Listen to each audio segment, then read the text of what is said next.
I'm Alexandra Legouix. This is Mindset Unfiltered.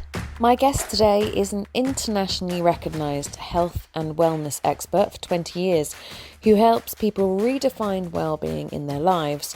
He was a head trainer on NBC's The Biggest Loser, the expert and host of Sky TV's observational docu-series Obese, A Year to Save My Life, and Fat, The Fight of My Life.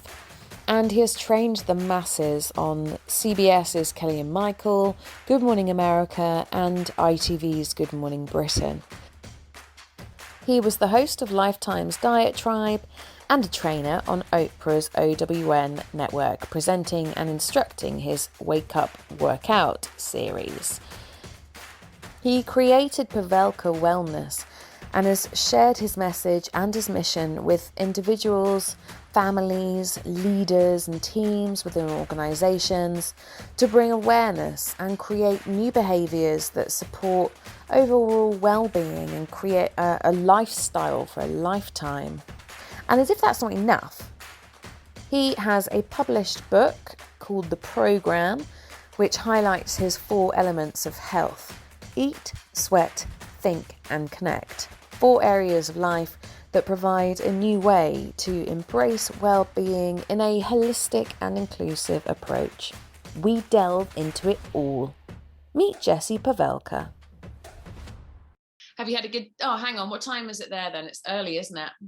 It's 11:15 a.m. I start early. I had my first call at 6. So you've caught me, what's today? Wednesday. So Wednesdays are my longest days.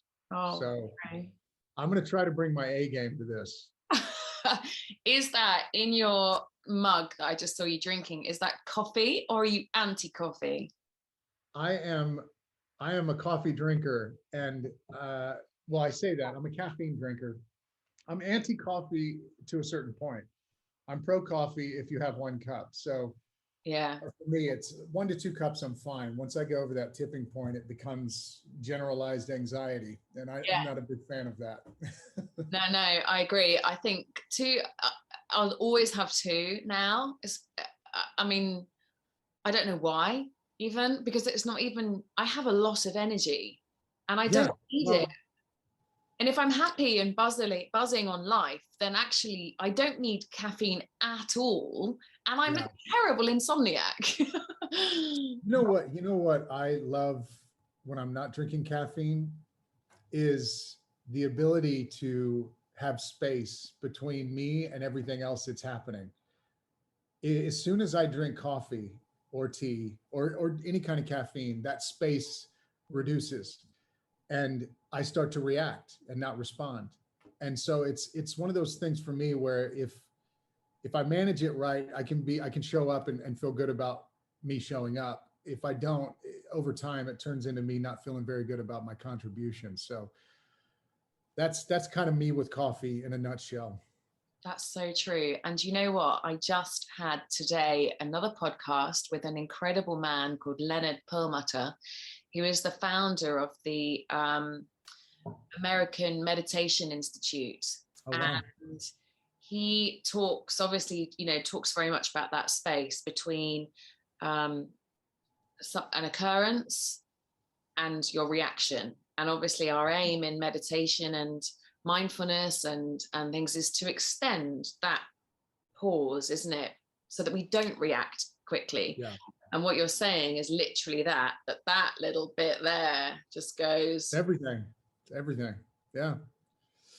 Yeah. And it's the difference between limiting and learning. And I think that's the other piece of it too. Like, if we're reacting, we're staying limited to our own experience and not the experience of others, right? Whereas if we're learning, we're in curiosity. And I think there's something in that as well. In that space, we get to learn and grow and develop ourselves to become something better. I agree. Well, this is a nice way to start. I can think all because of coffee. We're all because of coffee. We've launched into the podcast. Normally I would do a little bit of chat with you beforehand, but I feel like we're rolling. All because of coffee. As I take another drink. Yeah, about 2 o'clock, or 2 in the afternoon. If anyone offers me a coffee after that, or if I go for a coffee, or go to a cafe after that, I have to deal with the gremlin on my shoulder that goes, "We've gone for a coffee, so does that mean I have to have coffee?" Yeah. It doesn't, but it's too early for a drink. Yeah. 2 p.m. Then there's there's concern. Yeah. So what does a busy day look like in the world of Jessie now? Because I know that the world, your life has changed a lot over the years, hasn't it? Yeah, it has. A busy day for me. So we've got 3 different teams that I connect with in our company. We've got one that's positioned in the UK, another in Singapore, and then we just launched in the US, and we have our first employee number 1 in the US. So I don't connect with everybody all the time, but there is 2 to 3 days out of the week I have to engage with both of those time zones in the same day. So that means getting up earlier and being on calls later. I'm not back to back. Like I do a good job of making sure that there's some space between. I don't always get it right, but a busy day would be me getting up at 5 o'clock on my first call at 6. Today's a good example of that. I haven't had a break. And once I get done with this around 12-ish, I'll have some space. I'll go to the gym and I'll do something good for myself. And then later on this afternoon, probably around 2, 3 o'clock, I'll do some of my work. So it won't be calls. It's just the work that I need to do, either based on the calls or based on any action items that the team have identified for me. And that ends around, it just depends on the day. That could end at 6, 7. Sometimes I'm on calls till 8 or 9 if I'm with Singapore, but that ends anywhere from 5 p.m. to 9 p.m. That is a busy day. But do you find that you fire on all cylinders when you're functioning like that? I think it's, yes, I think so. I think it's like getting ready for the big game. If you've got a big day and you're in that kind of performance mindset, there's an element of adrenaline that you get that kind of keeps you awake. And I think in short bursts, or if it's for a day or 2 days or even 3 days, that's okay, but it's not sustainable. I know for me, there was a time when I was doing 6 a.m. starts every day, and it's different between there's a difference between waking up at 6 a.m. and being on a call at 6 a.m. And being on in this virtual medium that we use, it's a lot, and some of the stressors and the impacts we're not even awake to, right? So I during COVID, I was doing 6 a.m. starts most days, and I found myself breaking down, like I was withering away. So, yeah, it's like an entirely different exhaustion, isn't it? Like it is, yeah. I feel a bit like, how, since we've been at school, we haven't used a pen and paper. And so to now write an essay with a pen is I write like 4 lines and my hand is exhausted. Yeah. And I feel like this is doing the same thing to my eyes and my brain, these constant online Zoom things and stuff. The camera, before I started doing countless Zoom calls or Teams calls or WebEx, felt almost like a weapon. It felt like a weapon was being pointed at you. And you doing TV, any of that, you changed. You weren't the same person. And there was an element of vulnerability that you only get when a camera's pointed at you. And now all of a sudden a camera is being pointed at you every day, multiple times a day, and the audience is changing from moment to moment. And so it's confusing because we're doing it as part of our daily routine, but the impact is there and it's insidious. Like it's hard to really understand. And how much I'm sort of jumping here a little bit, but I'm quite intrigued because I know that a lot of my friends find the camera and the idea of being on the camera the devil. You know, it's so, and they're so self-critical. And, you know, I sort of encourage people like that to switch their screens off so that they're not constantly looking at themselves and having that chimp brain that goes through the meeting whilst they're, you know, in any other condition, you know, in a person-to-person meeting, you wouldn't be sitting with a mirror in front of yourself during the meeting and thinking, oh God, my hair does not look great when I wear it like that, you know, or I really should have done something more with my makeup today. Those additional thoughts that we now have as a result of this online thing. So it's like, get rid of the camera so you don't inadvertently flick back and allow that, because it must be taking up so much space, that chimp brain that doesn't really need to be there anyway. I think it certainly is revealing any hidden narcissisms. And I think I think that, you know, there's different strategies I think people are using. You know, we do audio too, like we'll do walking meetings just to take a break or just turn the camera off. And it's nice to just be able to, you know, look in another direction while you're having a conversation and not feel as though you're disengaged. You know, and I think that's, you know, whether it's turning the camera off or, you know, going for a walking meeting, I think variety is important in this medium, and it doesn't always mean the camera has to be on. And also I think even on a kind of human level, you know, we come together with objectives, right? So if it's work, there's a reason for it. But I think creating some space for just human conversation is another thing that's needed within all of that. Yeah, I agree. The exchange of energy when you're sitting with someone or opposite someone or whatever during a conversation is missed. In your rundown of that busy day that you have, you squeezed in your own workout. So is that something that you do because you need that mentally, physically, or is it a training thing? Is it for physicality? Where does that sit for you? You know, I fell in love with movement, or I realized that I fell in love with movement first at a very young age. Like I remember being a kid and running. And I remember running so fast at that time. I was probably 6 or 7.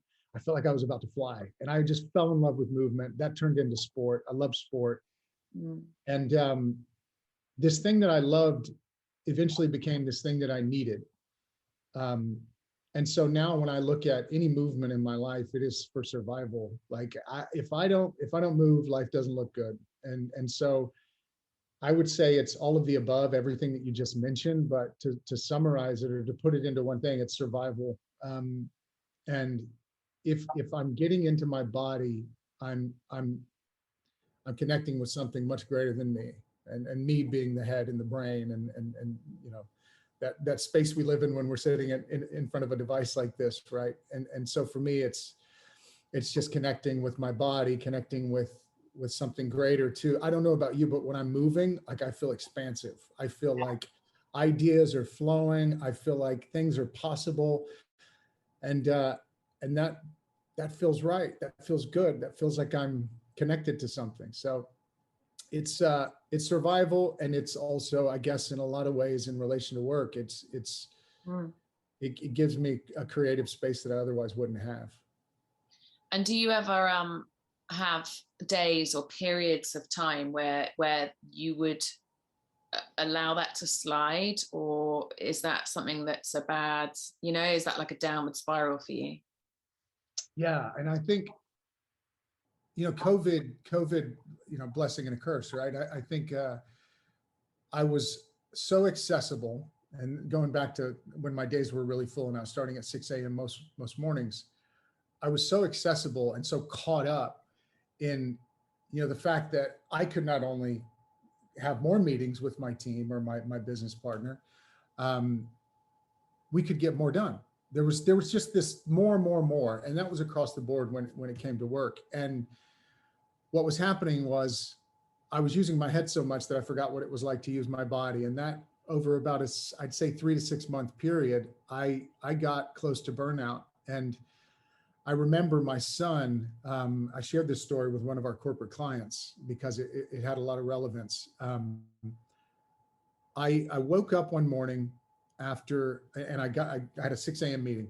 I woke up, I got in front of the laptop, and I was a real asshole. Like the team that we had a leadership team meeting. I was just looking for a way to be a real asshole, and there was no reason for it besides I wasn't sleeping well, I wasn't exercising, I wasn't doing the things that I needed to do to feel connected, to feel good. So I got on that call, and nobody wanted to be on that call with me. I didn't even want to be on that call. I wanted people to feel as miserable as I was feeling. Shortly after that, it was time for me to wake up my son for school, virtual school, homeschool. I went into his room. He was asleep. I was like, it's time to get up. He didn't move. I raised my voice. I said, it's time to get up. Finally, he started moving and getting ready. I came back down, started working more, and just buried myself in work. I didn't even know how much time had passed. And I looked up at the screen, and it had been like an hour and a half. He hadn't come out of his room. So I was pretty upset. I went back in there and I looked at him, and he was just crying. He was in a little ball and he was crying. And I looked at him, and I was frustrated because I had asked him to get ready. He hadn't started getting ready. And he looked at me and he said, "You don't talk to me. You aren't even here." And this is a 10-year-old, right? And he's telling me everything that I'm not saying. He's telling me everything about myself that I need to hear. And in that moment, I was like, holy cow. For the last, I think it was 3 or 6 months, I can't remember the duration. For the last 3 to 6 months, I had been completely lost in this kind of endless Zoom, endless chase for more via Zoom meetings, more work, more time, just more. I lost my routine. I wasn't exercising. I was eating when it was convenient, and I was eating what was convenient. And I lost my way. And so to answer your question, which I think I'm answering it, am I getting there? Yeah. Now I feel like I may have gone on a detour. I have lost my way with this stuff, and I've lost it recently. And I'm someone that sits in a position where I'm supposed to be a shining example. And, I think the reality is for all of us is like this, what we've been exposed to, it's like the old formula doesn't work, and there's new variables, and our behaviors have changed, our beliefs are changing, and we have to be aware of that. And so for me, I went through that, and I had to kind of recommit to the things that allow me to feel good, and exercise being one of those things. And my son and I were able to kind of reconnect on a much deeper level. Even though he's 10, he's a wise soul. And through that conversation, I was able to get back to a good place with him, which in turn, makes me feel complete and whole. There's something about those relationships that are a reflection of you, right? And and I got to see myself in a way I hadn't seen myself.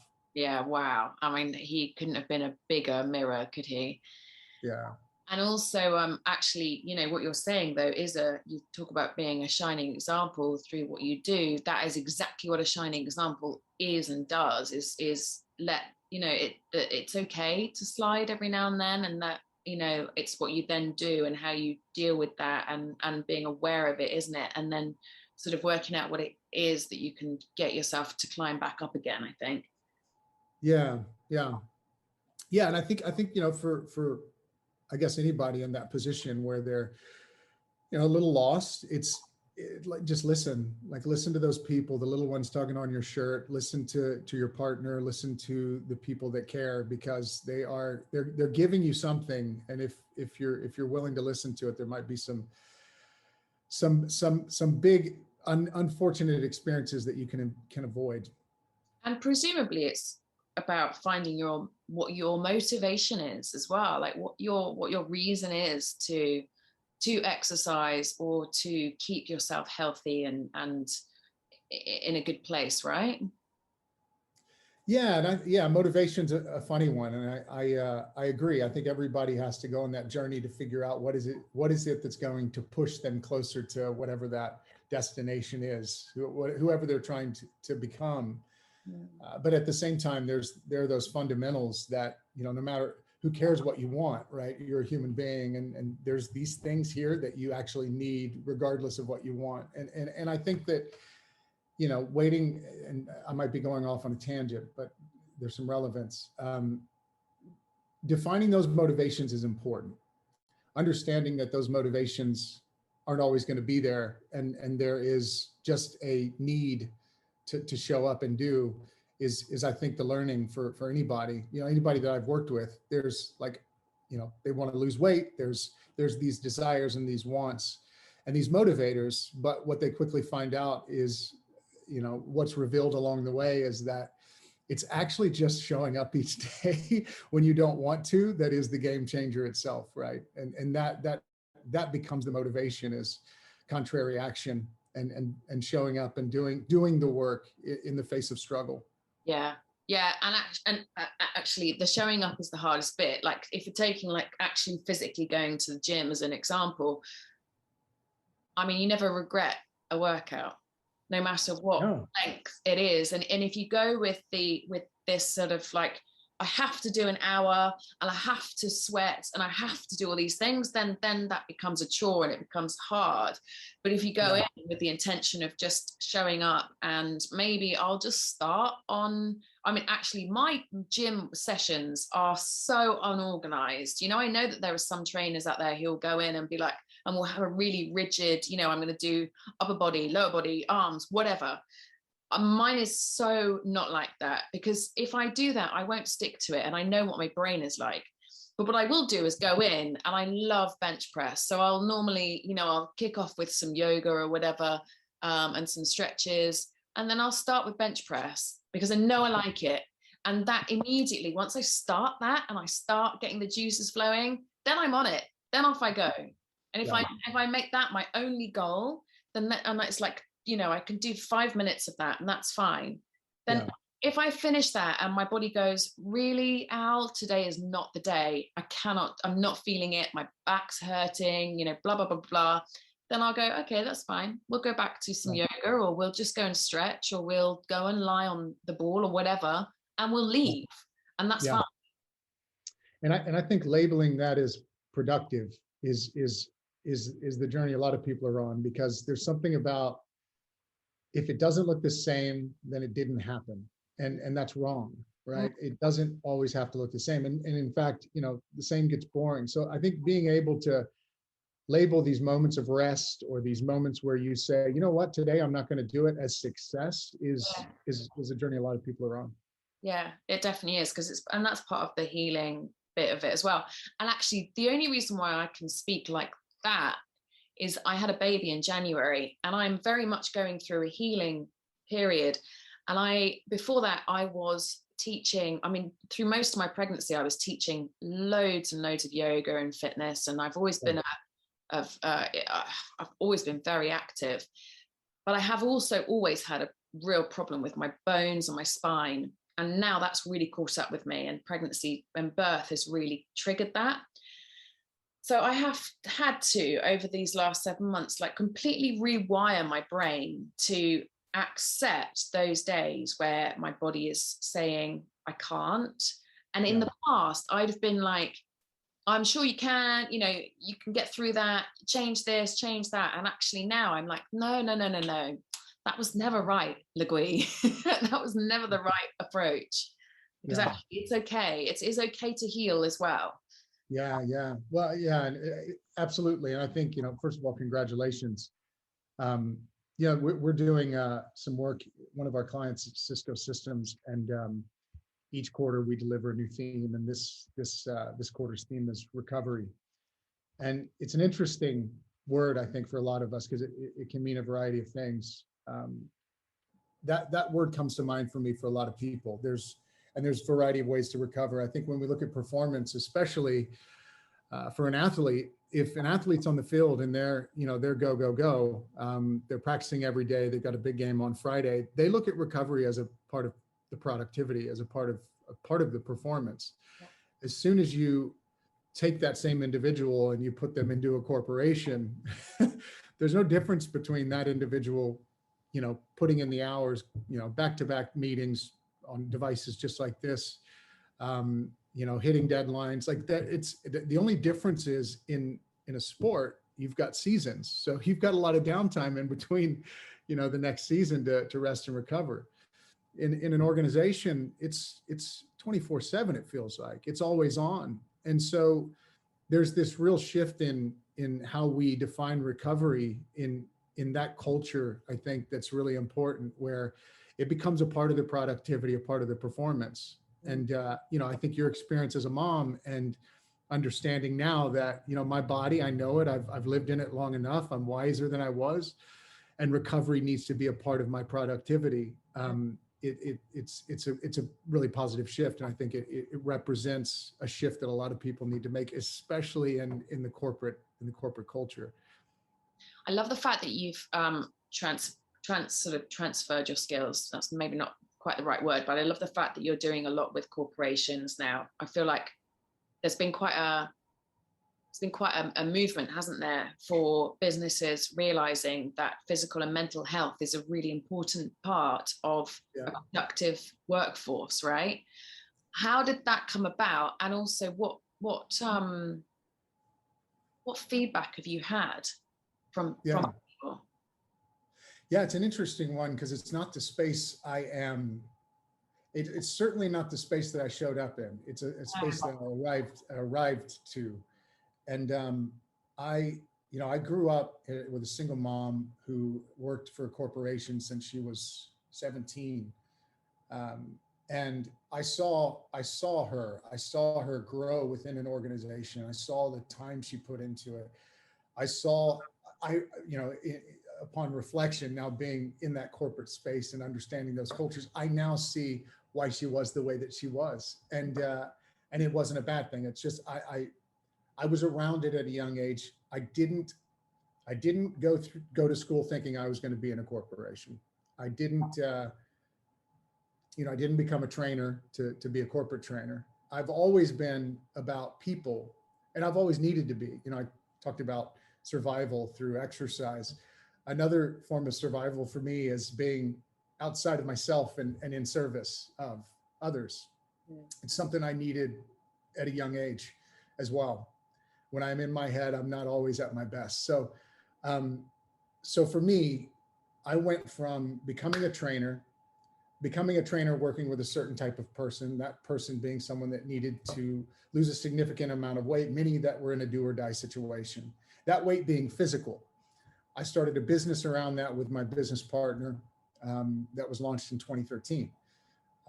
When we launched that business, it was off the back of some shows I did in the UK, a show called A Year to Save My Life, which was essentially a group of people that were super morbidly obese that were going to go on a journey over a 12-month period to transform their lives, not just their bodies, but their whole lives. And it was ObDoc style. It got good feedback. It was a really meaningful show and really needed and necessary. So off the back of that, we launched this business. And when we launched it, we thought, the people that are going to gravitate to this are going to be similar people that were on the show maybe, right? It's going to be people that need to lose weight. We started doing workshops across the UK. It was crazy. Do you go by Alexandra or Al? Because Alex, Al. Alexandra. Alex, it was insane. Like at the start of this, like I'm an American coming into the UK. I just set up this business with my crazy business partner, who was my publicist and manager. We were in like a smart car driving from place to place, doing these workshops and these live events. And the preconceived idea was, okay, we're gonna help people lose weight. As soon as we showed up in the rooms to these workshops, the individuals that were sitting in the seats did not need to lose weight. It was nothing to do with physical weight.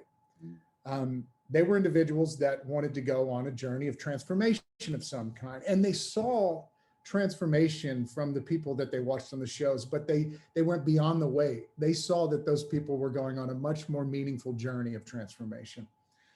And so when we started this business, when we did those workshops, it was revealed that this is not about physical weight loss. This is about a different type of weight. This is about people. This is about transcending that physical layer and really understanding what you need as an individual and how collectively we can come together as a community, as a team, and support each other's efforts, support each other through conversation, through other gestures that keep keep things alive, that keep change alive. We did that until 2015. We ran these workshops. We created an online community that brought people together, all different shapes and sizes, all different walks of life, cultures, everything. And the platform itself allowed us to kind of look at how technology and using that medium can keep that conversation going even after we did a workshop with these individuals. Now, we would support those people, we would support the conversation. It wasn't anything too complex. It was really simple, clear, and focused. Help the individual, plug them into a community, let the community do the work. In 2015, we had an opportunity from an individual that worked in a corporation. They said, we would love to bring what you do into our company. And so we had the opportunity to come in and run a pilot based on the work that we had done in that B2C space with human beings, with people. In 2015, we launched in the organization in a corporation, and we've been going ever since. Started out as a pilot in the EMEA region, that's Europe, Middle East, Africa, Russia. Then we grew into the APAC, APJC region, Asia, Pacific, Japan, China. And then this year we launched in the US. So my concern in that shift from B2C to B2B, going into the corporate space, being a person who's about people, was I don't know the language. Like they're going to see through me. I'm not going to be able to be relevant. So I was terrified in that transition once I crossed that threshold. Yeah. But when I sat in the seat and I listened, and when my team and my business partners sat in the seat and we listened, we heard the same thing that we heard in those workshops. I'm struggling and I need help. And what we would do is we would listen and we would support, no different than we did before. The beautiful thing, I think, the big reveal for us was, it doesn't matter who you are. It doesn't matter if you're a part of an organization, a part of a family, an individual on this, strange rock that we live on.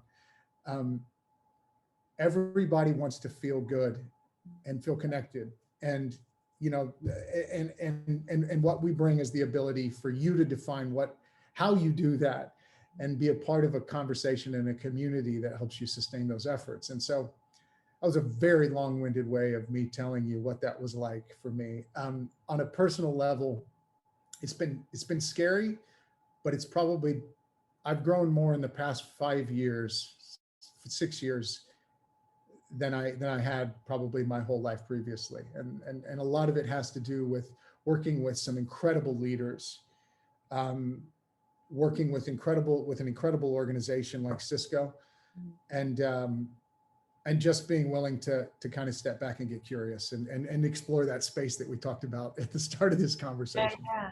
And learn from new people.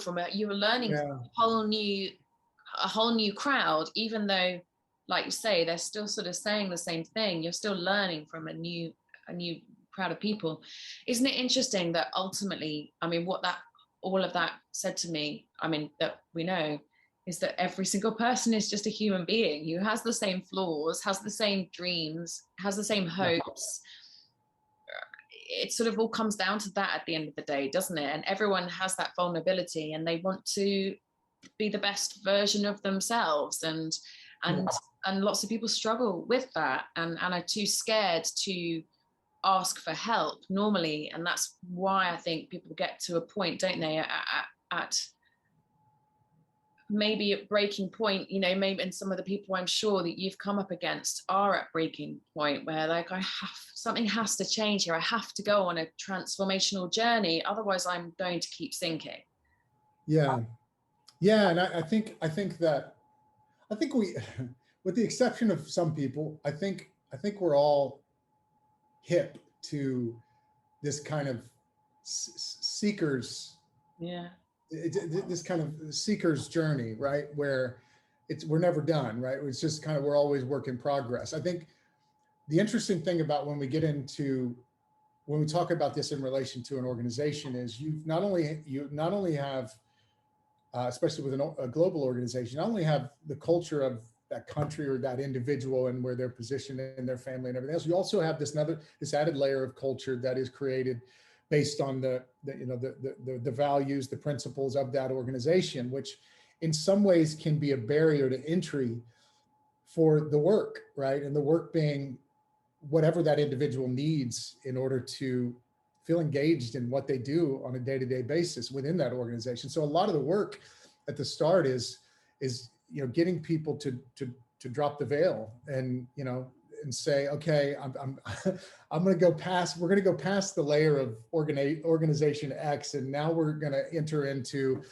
this space where we're all just fellows and peers and people. And I think if you can do that in an organization, then you've done something really special. I'd say that's the hardest thing, is to get an individual to connect to themselves as a human being, and identify, what their work is, what their needs are. Do you miss your previous world or not? Well, it's funny you should ask that. We have been over the last year, there's this kind of Roads to Our Roots campaign happening. It's not a real campaign. It's a campaign in my head. And it's getting back to where we came from. Like, this whole business was based on, the foundation of our business was based on rolling your sleeves up and sitting down with people and having conversations. And it was based on community and in the room. And I know that that's changed. We have to accept that being in the room isn't necessarily in a literal sense, isn't necessarily an option. But you can still be in the room, if you know what I mean. You can still create that room in a different way. And so I do miss it, to answer your question. And a lot of the work that we're going to be doing over the next 12 months is getting back to where we came from and showing that, because that's what we're about. And it's easy to get lost in the fun and creative bits of product development and running some really catchy marketing campaigns and lose sight of what's most important. And that's where you came from. You got to appreciate where you came from. And that's what we're working to do. Yeah, definitely. How much do you think how much have you noticed that the sort of the fitness world has changed over the years? The only reason why I asked that is that a friend of mine is studying a nutrition course, and he was talking about the balanced food plate, and I thought, my God, they still haven't updated even that, in what people are learning in their PTs and their nutrition courses at the moment. And it's just so disheartening, isn't it, that fitness and our knowledge of fitness and what we do to our bodies and what we take and everything has evolved so much over the years. Yeah. How much do you bring that into play in your teaching? I think language is important, and even the word fitness makes me now want to run in the other direction. Yeah. I don't mean to be. Hopefully that doesn't come across as insulting, because it's not meant to be. But when we think about barriers to entry, for the majority of the population, when they hear the word fitness, they think I don't belong. And if our goal, like for our company, our vision is everyone everywhere, right? We want to be able to give what we can to provide. I'm not going to give you our vision because we're working on it, but essentially we're launching a new vision. That's why I'm saying that. But it's essentially let me in on the secret. providing well-being to everyone everywhere, right? Making it inclusive, making it holistic, and fitness doesn't suggest that being healthy is inclusive or holistic. It kind of isolates it isolates a group and says that if you want to belong to this, then you need to fit this criteria. So I think language is important, and so we've made a big shift back in 2015 to use the term well-being. And even well-being it's subjective, right? The standard definition is a state of comfort, happiness, and health. Mm-hmm. And for me, that's inclusive, right? So the way you create comfort, happiness, and health in your life is totally unique to you. There's no program for that. That's the set of behaviors that you brought into your life that shape, you know, who you are and how you show up, and the beliefs and behaviors that are you. And so, you know, I think that the shift is really understanding that if we're looking at health in the wider world, there is, from a, I'll call it a leadership perspective, the leaders in the world, leaders being people, but also organizations that, you know, provide healthcare, health solutions. There's a shift in language there, I think, that is a duty of care to the majority of people still trying to find their way. And a part of that is a really empowering message that suggests how you do this is unique to you, and you have the right to go on that journey and figure that out. And what a responsibility to have, right? Like it's there in that message is ownership, like figuring it out for you. I think the chase, or the, you know, I see so many people kind of going from one product to the next, and that's great. It's great, but there's this kind of standard or this baseline that each individual has to create for themselves. It's not even in place yet. And so that message, I think, that the leaders of the world, again, organizations and people, is you're allowed to figure out what this means to you. In fact, you're empowered to figure out what this means to you. So go figure it out. And what that might mean is that an individual shows up to the gym and they find that fitness is their thing. It's where they get it. But if we limit it to fitness, then they never get to go on that journey. And I think that, you know, all of this to say, I think that the fitness industry, the positive is things are changing for the good. I think fitness, even in itself, is becoming more inclusive. And you know, you see some of these bodybuilders even and these fitness experts who are now incorporating a mindfulness practice. Like, it's, you know, there's an upskilling happening where, and there's a new space being opened up where there otherwise wasn't. And so I that's a real positive. Yeah. Boy, that was another long-winded answer. I love it. It's great. It's just rambling chats, what it's meant to be. That's true. That's true. I'm just being hard on myself, I think. Yeah, they're your inner demons going. Yeah.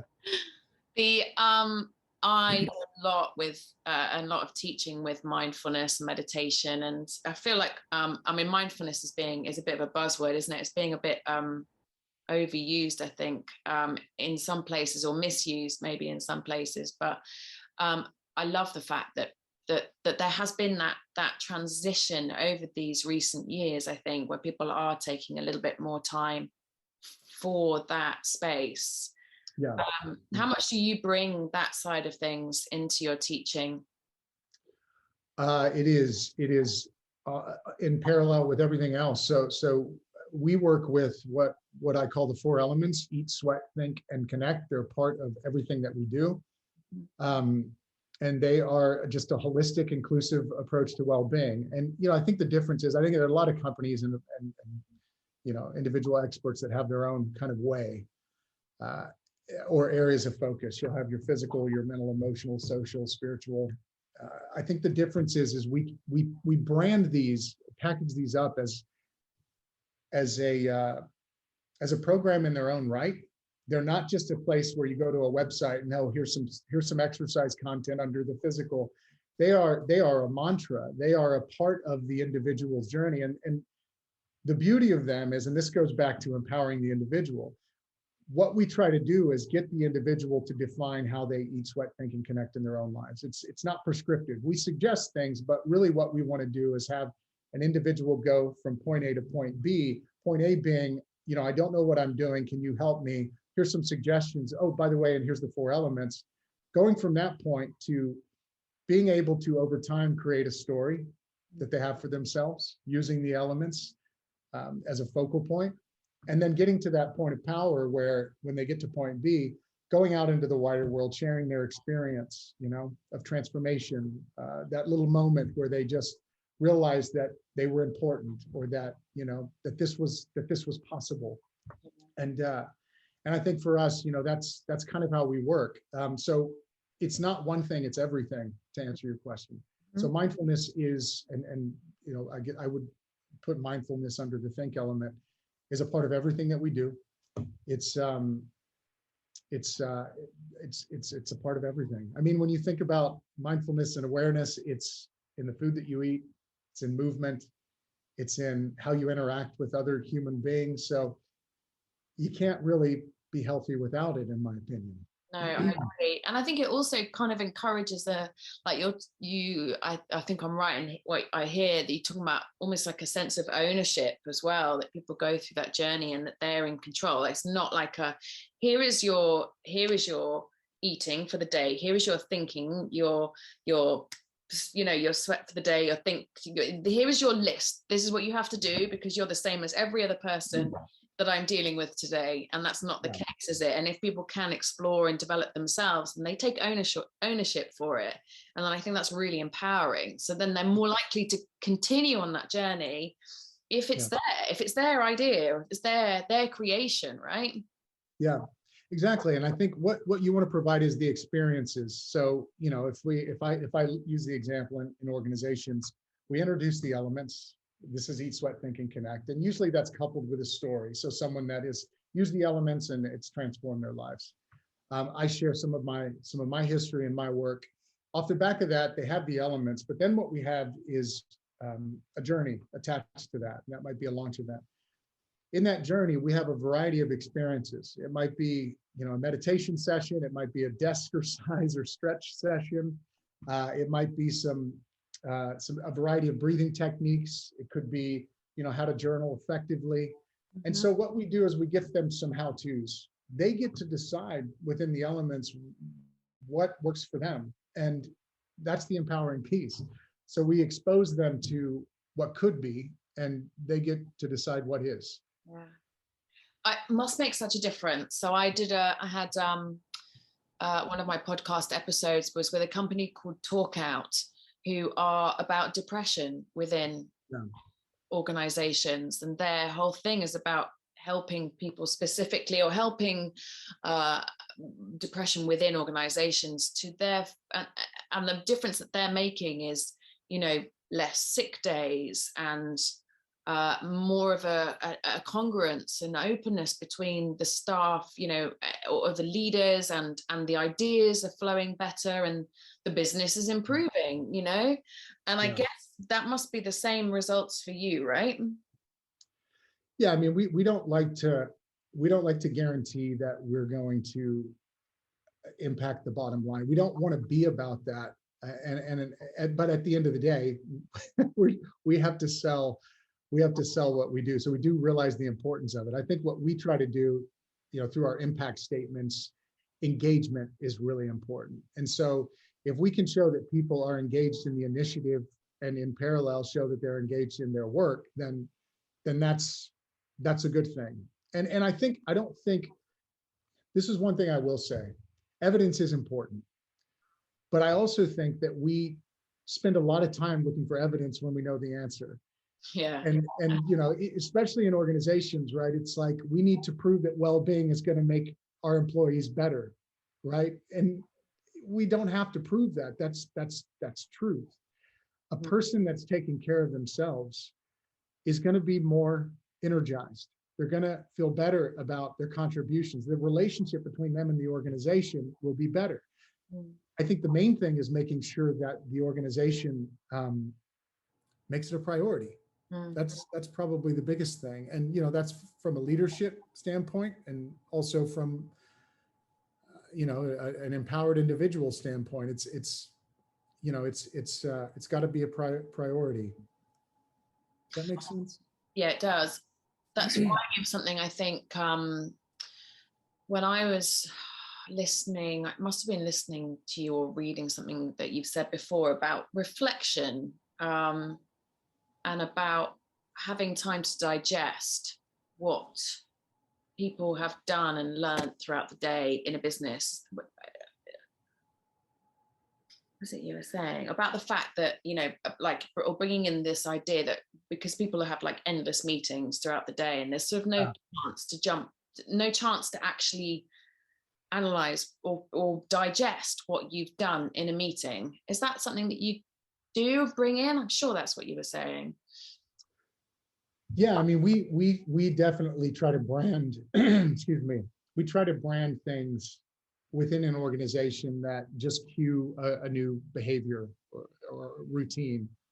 So we've got a thing called Pavelka pause, meaning like give yourself 5 minutes, and in those 5 minutes, by the way, here's some great resources. Here's 5 minutes of stretching, 5 minutes of breathing, 5 minutes of, you know, an exercise that you can do to create some space between you and what's happening next. Which is usually another meeting. So we do that on a very practical level. But I also think that what we try to introduce to the human beings and organizations is a routine that starts in the morning and ends once their head hits the pillow. And, you know, it's about starting the day with you, not plugged into your device, plugged into your day and how you want to feel. Going into the living room, doing some breathing, maybe doing some stretching, sitting down at your desk or at the table, doing some writing, doing some reading. This sounds like a fantasy for a lot of people. It's doable. And in that, once you get done with that, there's this beautiful opportunity to really set the tone and intention for the day. Now, this is the start of your day, right? That can be replicated between meetings. A small version of that can be replicated where instead of doing an hour-long meeting, you do a 45-minute meeting. And in that 15-minute window, you make yourself a priority. You reconnect with yourself, maybe do some breathing, reflect on what just happened. Okay, I was in a meeting and, you know, Dan was a real asshole and it made me feel really uncomfortable within my body, my physiology. I'm going to acknowledge that. I'm not just going to go into the next meeting. I'm going to sit with that for a second. I'm going to breathe through it. Okay, that happened. I'm ready to go on to the next thing. Okay, the next thing's happening. How do I want this to go? Okay, what just happened had an impact. I need to let go of that, detach from that, and transition to this new experience.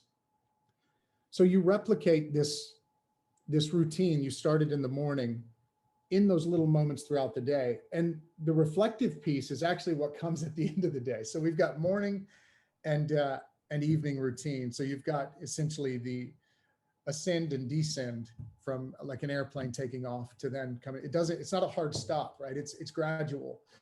And so the takeoff of your day includes what I mentioned. And then the landing is about space. It's not being on your device an hour before bed, setting a boundary with that. It's connecting to your breath, doing some breathing. It's putting pen to paper, doing some journaling. And within that is the reflective piece. Like, how did today go? How did I show up? What could I have done differently? So you have intention, reflection, but that represents those little moments in between meetings, reflection, intention. So you almost, you switch the two. Hopefully that answered that. But yeah, that's something that we shout about in organizations. How good are you at practicing what you preach? I'm not perfect, but it would be boring if I was. I think progress, not perfection for me. That's a mantra that I try to stick to, because when I try to be perfect, it is, talk about a torturous existence. Oh man. I was listening to this really great, her name's Anna Lamont. She wrote a book called Bird by Bird. It's for writers. Yeah, oh yes, that rings a bell. Yeah, I was actually just listening to the Tim Ferriss podcast, and it was an interview that he was doing with her, and she talks about, you know, perfectionism, and especially, you know, for a writer, her whole I guess philosophy for writing is just sit your ass in the seat and do some really horrible work. Yeah. But the main thing is that you sit in the seat, and I think for me it's the same thing. Like I'm a perfectionist, and it's not good. So for me, it's if I show up and I do it, and at the very least I mean it, then that's good enough for me. But it certainly doesn't always look good. No, I really go through phases. I really go through phases of I don't know. I might finish a week and be like, damn, I've been good this week. I've been healthy. I've been like manifesting. I've been open. Yeah. I've been aware. I've been reflecting and meditating. I've been doing all the shit. And then the next week I'll be like, oh my God, I literally forgot to do all of it. And it's not even like I'm being bad. I just forgot, like that practice that's so ingrained just sort of didn't happen because life happened, I suppose, like other stuff just in a way. Yeah. And I we're humans and we're messy and complex. And, it's funny because like everything that you whether it's in the corporate world or even outside of, it's like we're trying to create a straight line. Yeah. And there are no straight lines. And that goes for us and our routines and our behaviors. Like they're just, sometimes we just have to be okay with it getting messy and not perfect. I find I guess you travel a lot as well, fly a lot. Used to. I'll be in the UK in 3 weeks. Oh, okay. Well, that's a nice long haul. And because I travel a lot, and probably for me, the best time for reflecting, I kind of do everything on the plane because it's such a good time, isn't it? Everyone's like, oh, you must hate long hauls. I'm like, no, I love them. Like that is the one time that no one can contact me, which is just heaven. Yeah. I can do whatever I want. I can sit, particularly if it's a 10-hour flight or something, I love them because then I'm like, oh, I'll do an hour of nothing. I'll do an hour of meditation or something, or a bit of journaling or something like that. I might do a bit of an hour of songwriting and then I'll definitely do a film because I never allow myself. That's a real luxury to do that sort of thing. I love it. It's so good. Yeah. And there's something about being above the clouds as well, where you're just like, oh, I'm so far away from everything. This is just glorious. Yeah. I share that. I think distractions are gone when you're on an airplane, and you take so much off the table that otherwise is on. And I think if you can replicate that just 3 days out of the week, you're onto something. Yeah. I think what Anna Lamott was saying, I think that's her last name, I might be butchering it, is I think that the discipline is being able to just sit in the seat. And that's I think a metaphor in so many ways. It doesn't necessarily have to be a seat. It's just being able to sit and focus on that thing that you've promised to commit to. Yeah, I agree. So I was going to ask you questions. Is that a thing we do here? Yeah, you want? Yeah. I didn't ask if we could cuss, and I did say ass a few times. So shit. I know. So you're a new mom, and this is the greatest gift I think we get and also we give. What has been your experience? What's been the big revelation from it for you? And then what is the biggest change that you've made in order to support your role as mom and take care of yourself? The biggest revelation for me probably is,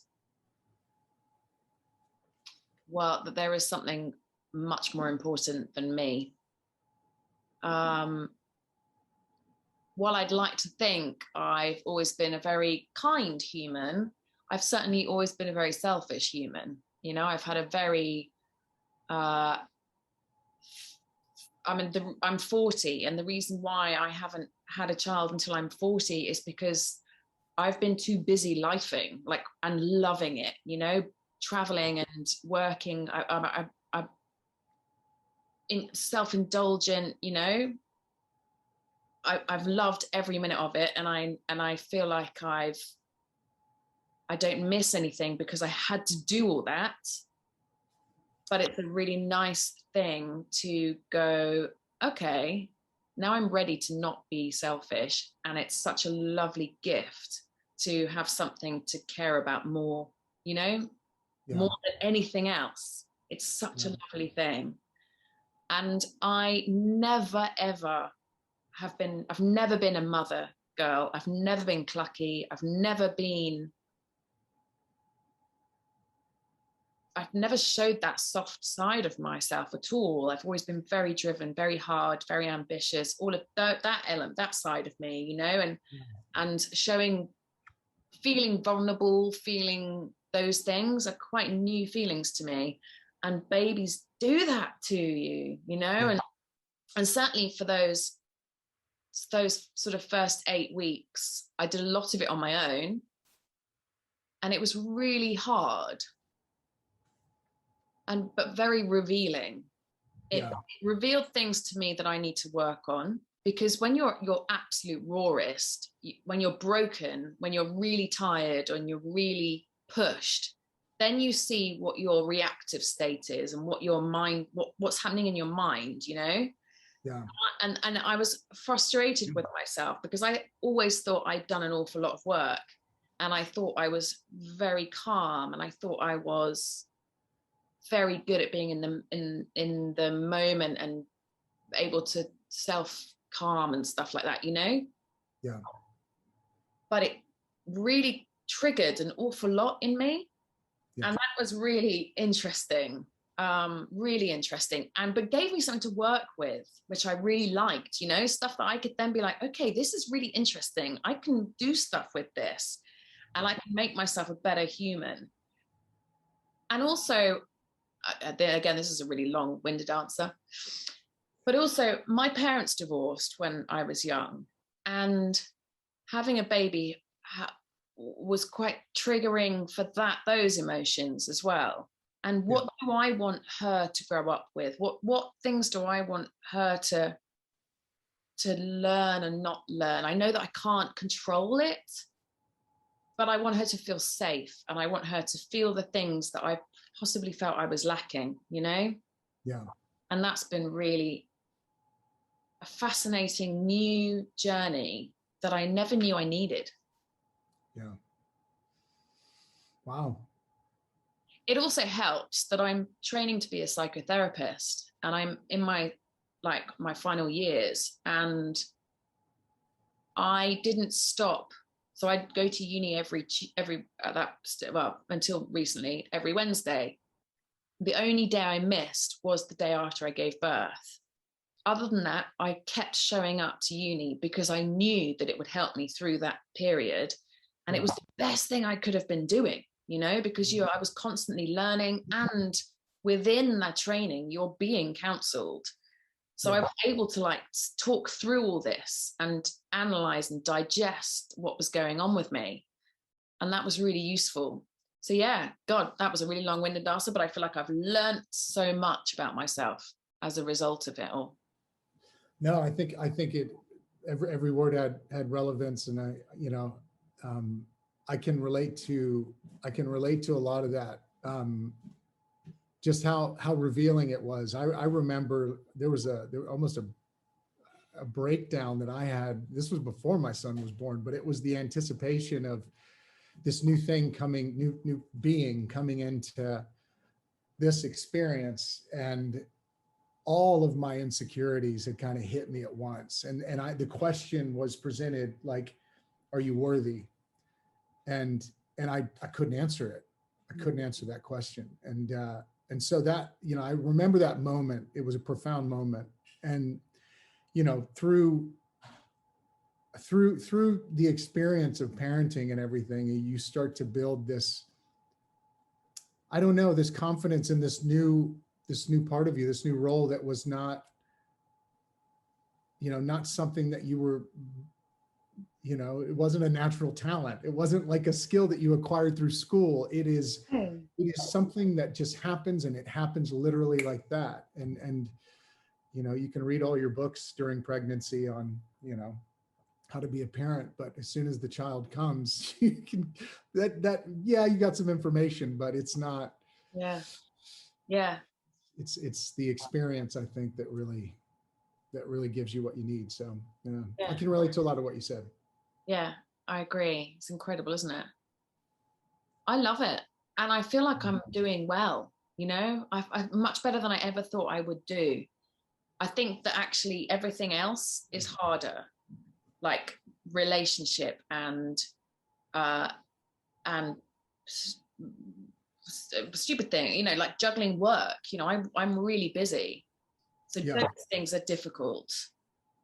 But being a mum, I feel like it's Yeah. I've got this. Yeah. That's and, a good. That's and great. about I really thrive in my life. I always have really thrived when I'm being pushed to my limits. You know, when I've climbed a mountain or something, that is so good for me. When I'm really being pushed, that's when something happens inside me that steps up, and I wasn't sure if it was going to do that through pregnancy and through birth and through motherhood, and it really has. But it's a real energizer because I feel like I have to do it every day, which is great. Yeah, you don't have a choice. No. Yeah, there's something about, well, I think similar to climbing a mountain, or, you know, once you jump out of the airplane, it's not a choice. Like you're committed. Yeah. Every day I wake up and she's awake and I have to do it again. Yeah. Nice.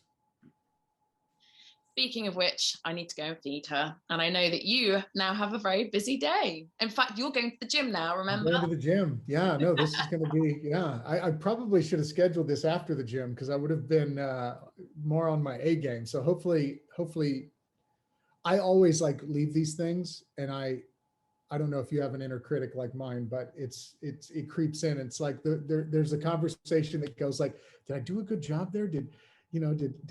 Did Alexandra like what I had to say? Like what, you know, so it's this kind of, wow, I don't know. I love it. I loved it. And I totally like to do another podcast and unpack exactly what you just said, but that's for another day. Yeah, that's for a therapy session, I think. Yeah. I absolutely loved it. It's been so nice chatting to you. Really natural and easy, and I'm fascinated by the work that you do. I think it's just brilliant. And I'm so pleased that you're doing so well. Oh, thank you. And likewise, it sounds like you're about to embark on a really exciting journey of career with the schooling you've been doing, and obviously with the new addition to your family. So life is happening. It is. Have a lovely day. Thank you. You too. Take care. Right. Bye. Bye.